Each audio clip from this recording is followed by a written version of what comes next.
We promise to bring you all the sweet moves. So wave to Mom and Dad and show us your Cardinal pride as we plant that flag. Told you we would show you the sweet moves and the ones that will floor you as well. The students love it. Sports Night is next. Hi. That is a great way to start the show. That is not a day your friends will soon let you forget. Absolutely. Welcome to Sports Night, everyone. I'm Joe Young. I'm Howie Spiro. Another quick show tonight, Joe. Another quick show. Yep. A lot of things happening, but a lot of things not happening due to our weather. We'll get to that in a moment. We're going to start right away with the boys hockey team. They have a somewhat favorable schedule this week, and the Cardinals hope it will help them get some things straightened out. Of course, on paper, last Tuesday's game should have been a pretty even contest. Andover was just 1-3, but they had played some of the best competition in the state. The Huskies came in hungry and made a statement against Coon Rapids. Andover controlling the first period, but unable to score. This one squeaks past Hansen, but watch Morissette is going to dig it out off of the goal line, keep the puck from going in. Another great chance for the Huskies, 2-on-1. Pass across to Charlie Schoen. Hansen slides across for the save. Cardinals outshot 11-3 in the first period. Better period for the home team in the second. Fredrickson with a steal. Noah Koss on the doorstep, but unable to angle it past the keeper. Another near goal, Andover power play. Hansen is going to get hung up with Sears as he goes around the net, tries to wrap around, but there for it is Zach Thompson to swat it away and out of play. The power play is ending, though. Nick Deschene with a little backhander, then follows his own rebound, dives to send it home, and the Huskies take a 1-0 lead midway through the second period. Huskies pull away into the third, off the draw, an end-to-end rush for the Cardinals turns into a 2-on-1. Hansen makes a great save on the initial shot, but Tyler Hughes stays with it and pokes the rebound home for a 2-goal lead. That goal game 1:09 into the third. The next was just a minute 11 later. Big Brent Sears gets to the goal line. Hansen makes the save. Sears cleans up his own rebound. Huskies had two more in the third and skate away with a 5-0 victory. A pretty impressive team in Andover, but they were. Their formula was there once they figured it out. Follow your own rebounds and just crashing on the puck. Hansen played a pretty nice game, but they end up losing at 5-0. Yeah, they peppered them. And again, this was a game where it was very physical. A lot of penalties in this contest, but unfortunately the Cardinals couldn't get on the board. And Andover, give them credit. They took advantage of the Cardinals, and they were able to get that win handily. Yeah, and the pressure finally paid off in that third period. On Friday, the Cardinals took on the Spring Lake Park Panthers. At home, they lose to the Panthers 6-1. Travis Hess had the lone goal, assisted by Fredrickson. 32 saves in the loss for Peyton Nash. It's a lot of pucks coming at the net. Again, there's a lot of teams who are putting a lot of pucks at the Cardinal net right now. Yeah, the Cardinals at Osseo on Thursday and then host Champlin Park on Saturday. Both teams struggling at the bottom of their respective divisions, as are the Cardinals. So hopefully an opportunity for them to maybe get a win, get a little bit of confidence, get some things figured out. They'll need to do that, definitely. Well, the girls hockey team is in the midst of an incredibly tough stretch in the schedule. Several ranked teams back-to-back. And ranked Elk River ended their win streak. The Spring Lake Park Coon Rapids squad was looking to bounce back against number 6, Maple Grove. Crimson are no joke. They had won 3 straight and were undefeated in the last 8 games. Maple Grove gets it going on the power play early in the first. Nice movement to give Tina Camp a room up top. She fires it off the far post past Miller, and the Crimson are on the board. They control most of the action in the opening frame, outshooting SLPCR 13-4. Aaron Roll will give a little cushion just over 5 minutes left. Weird bounce as Miller makes the save. Puck goes up and over her and ends up in the net. Now the home team able to answer. Just over 2 minutes left coming up here in the first. Taylor Turnquist racing down the right wing. Gets the keeper to fall and tucks it in the top shelf on the short side. Back to a 1-goal game, but the Crimson buzzing before the buzzer. Miller makes a save in close, but Haley Herdeen recovers. Maple Grove is able to slip a little backhander past Miller, make it a 3-1 Crimson lead after 1. Maple Grove added another early in the second before SLPCR responded. Drop pass for the big shot by Lily Hackett. Keeper makes a save, but Maddie Bloomquist puts the rebound over the glove. It was 4-2 with a lot of time left. Unfortunately, Crimson ran away with the game. Time was left. Maria Martinez breakaway goal that made it 5-2. Maple Grove dominates with a 9-2 victory. Yeah, it's a lot of goals. It's a good hockey team and good balance scoring in those 9 goals for the Maple Grove Crimson.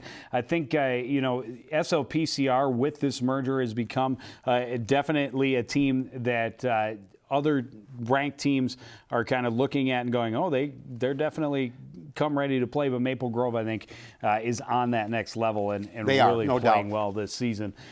For the girls hockey team, they on Thursday went to Mounds View, an unranked Mustangs team, held them to a 2-2 tie. Schultz and Corrigan had the goals. Turnquist, Loma, and Murphy all had assists. Brittany Buell back between the pipes for that one. She makes 37 saves. So both boys and girls teams struggling to find a little bit of offense right now and giving up a lot of shots and making their goaltenders do a lot of work. Well, girls had a lot of offense early in the season, but kind of backed off a little bit. Well, the Cardinals host Egan on Thursday of this week. They are at Armstrong on Saturday. Wrestling team over the weekend went to Jackson County for the Jackson County Central Pizza Ranch Invitational. The Cardinals finish in 9th place. Battered and bruised a little bit are the Cardinals early in this season. Couple third-place finishes, though. Joey Bothwell and Tim Mandyke at 170 and 285, respectively. Degree, just a freshman, taking 4th place at 113.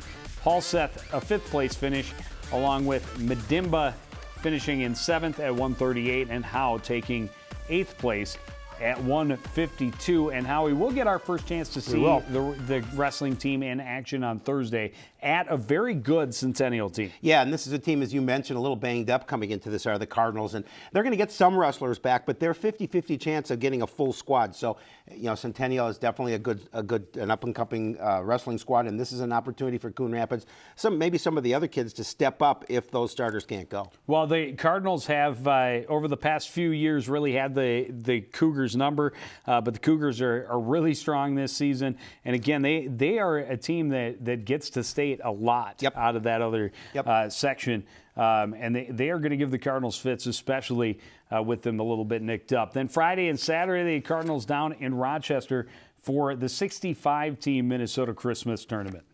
Gymnastics teams had a couple of events last week. We did not get results for those, so we will just move on. They are at Centennial on Monday, the 4th of January, and then they have the Princeton Invitational on Saturday, the 9th of January. So they've got a little bit of time after 3 or 4 events into the season. Yeah, and hopefully we'll get some results so we can share them with everybody out there. Unfortunately, there are 2 teams that are still waiting for the season to arrive. That would be the Alpine and Nordic ski teams, and I did correspond with both coaches over the weekend, and both said, unfortunately, it looks like it'll be the first of the year before they're able to have any competitions. Well, it was raining. They're still waiting for the snow. It's raining middle of December, so that's water the way. Right? Well, moving right along, boys basketball team really hoping the win over Mound would give. Oh, we got to talk about the win over Mound first. How about we slip that in there because I forgot to put it in the rundown. Where am I? You're on Sportsnight, right here at the desk. Okay, all right. Boys basketball team really hoping the win over Mound in the season opener might give them a little confidence and momentum to carry forward, but the conference opener competition is a little bit tougher. That was a real tough way to start. On Tuesday, Cardinals hosted Armstrong, and Falcons were off to a bit of a slow start at 1-2, but they had played some very tough teams and would give the Cardinals all they could handle. This is how you open a game. True Thompson wins the tip. Isaiah Rollins touch pass back to Race Thompson. Racing down the wing, lays it up and in. Easy start. The scoring races back, gets a steal, and runs back down the lane for another quick bucket. Just the start of his game-high 21 points. Falcons like to fly end-to-end. Pass to the wing, opens up Thompson, filling the lane. He throws it down with both hands. Armstrong out to a dominant 17-2 start. Cardinals trying to keep pace, but way behind early. Good rotation of Marcus Rask high on the left side. He hits the open look 3 with the deficit already out of hand. Armstrong entering on the offense, give and go to Rollins driving. Nick Keller there for the block and starts it back up the left side. And then at the other end, Rask will give it back to Keller to finish what he started. Short jumper off the glass with the left hand. But this was one never really contest. Armstrong weaving up top. Rollins will start in and then loft it up for Thompson. Run into the baseline. Puts a touch on. Falcons up 55-21 at the half. They finish it 89-49. They're a good team, Robbinsdale Armstrong Falcons. They're a really good squad. And the issue with the Cardinals is, and we've talked about in the past, they get behind and it's tough to dig out of that hole. Armstrong just really tough, and they took advantage of it. Yeah, 17-2 to start, and that's a big deficit to look at that early. Things didn't improve much for the Cardinals when they took on Elk River on Thursday. They lose to the Elks 69-31. Sam Carver led the way in scoring with 11. Dio had 8. Nick Keller had 6 with 8 boards. Tyrion Johnson added 4, and Marcus Rask had 2. Cardinals did get a little bit closer against St. Anthony, at least kept it a game, losing this one 60-55. Nick Keller close to a double-double, leading the way with 12 points, 8 boards. Jake Dumovic and Sam Carver each had 10 points as well. And again, they look at this week with at Spring Lake Park on Tuesday. That's a team they should be able to play with. They should. But on Friday they host Champlin Park. Number 2 in the state. They're pretty good. Tough. That'll be a tough one. That will be a tough one. They're pretty good. They're pretty good.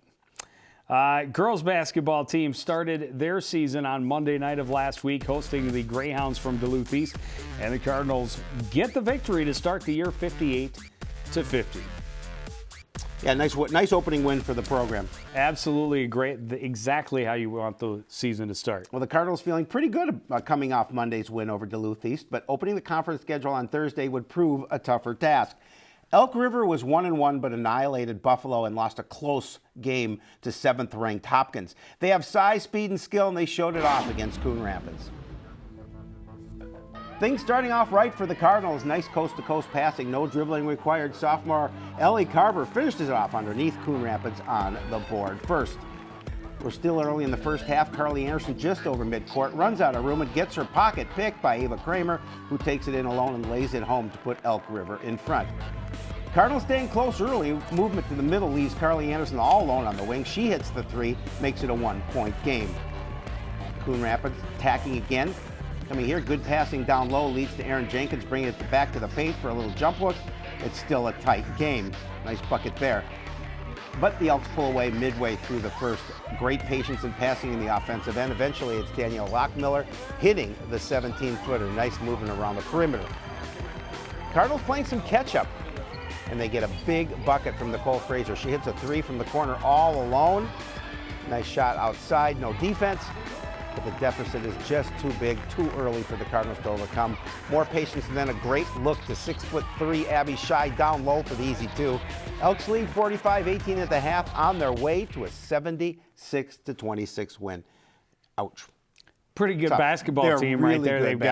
They've only got 4 seniors, but 2 of those seniors are 6'2" and 6'3", they put up some numbers, and they're a pretty good basketball team. A tough one after the one on Tuesday, but they played Tartan on Saturday, a little bit tighter with the Titans, losing that one 63-53. Kaylee Porish and Marina Nyberg each had 11 points to lead the scoring for the Cardinals. Hagstrom added 9. Clark added 7. The Cardinals host Spring Lake Park on Tuesday, and Howie? We'll be there. Our first chance to see them in action, and then they are at Champlin Park on Friday. Well, we hope you will join us right here on CTN for some outstanding Cardinal coverage. Coming up this week on Tuesday, live coverage. Girls basketball, Spring Lake Park against Coon Rapids, starting at 7. Then wrestling on Thursday at Centennial, again live coverage starting at 7. And then on Monday of next week, Forest Lake against Coon Rapids, live coverage starting at 7. That's going to do it for this edition of Sportsnight. I want to thank everybody out there for joining us, continuing to support everything we do here at CTN for the entire crew, including Mr. Pointy Finger, Howie Shapiro. I'm Joe Young, saying goodnight.